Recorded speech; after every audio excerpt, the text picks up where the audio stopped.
जड़ पकड़ते पकड़ते हमको एक किस्सा मिला एक नेपाली फैन का कि इसकी बोहनी कहां से हुई थी। तो किसी ने कहा हमसे, हमने कई लोगों से पूछा तो किसी ने कहा कि कभी किसी नेपाली फैन ने शायद खेसारी का टैटू बनवा लिया था। तो उसके बाद फैन वॉर शुरू हो गया कि आप लोग के फैन बड़े लॉयल हैं और फिर आपस में भिड़। इसकी शुरुआत कहां से हुई थी? क्योंकि आप लोगों ने कई बार पैचअप तो किया, लेकिन आप लोग का ब्रेकअप कहां से हुआ था पहली बार, ये नहीं पता लोगों को। ये किस्सा सही था नेपाली फैन वाला, टैटू वाला, कि उसको लेकर कंट्रोवर्सी हुई थी? सर यही बात है ना, मैं पहले ही बोला, भोजपुरी इंडस्ट्री में 100 मिलियन का केक सबसे पहले कौन काटा है? भोजपुरी इंडस्ट्री में 100 मिलियन का केक कौन से कलाकार ने काटा है? मैं उसके लिए कभी लाइव आया क्या?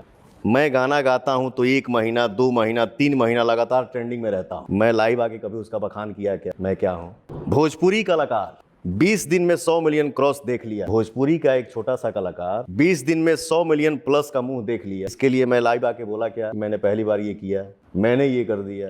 नहीं सर, नहीं बोल सकता। वो बोला ना कि मैं क्या हूं, वो हमारी जनता डिसाइड करेगी कि मैं क्या हूं।